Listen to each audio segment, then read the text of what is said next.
the next action that you can do is once you go into a workspace like dashboards, I'm going to walk you through what's here.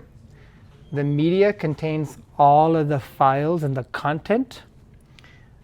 The devices contains cameras and your Cisco meeting room devices and endpoints like the whiteboard.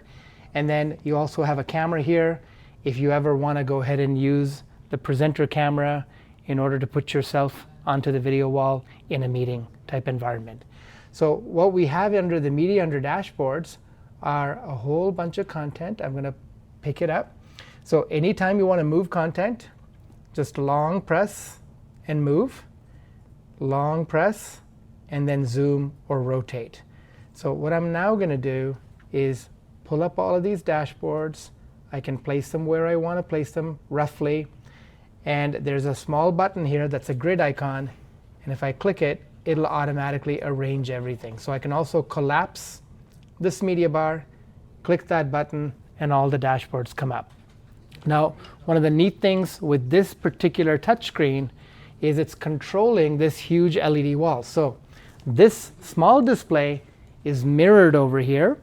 But if you want to zoom something, I can grab it and throw it, and it'll actually pop up over there. So at any time, I can throw it again. It'll disappear.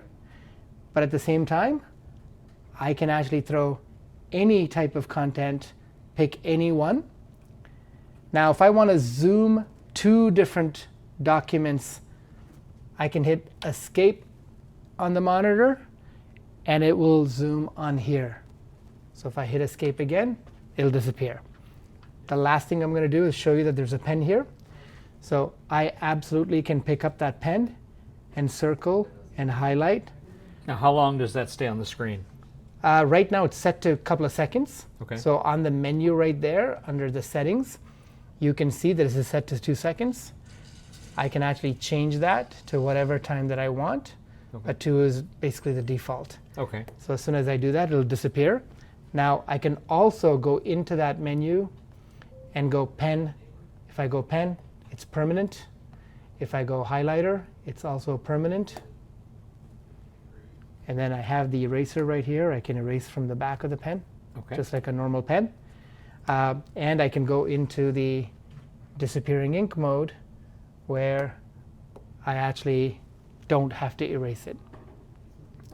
Just so you're aware, there's also a keyboard shortcut. Alt-1 gives you permanent pen. Alt-2 gives you highlighter. Alt-3 gives you disappearing ink.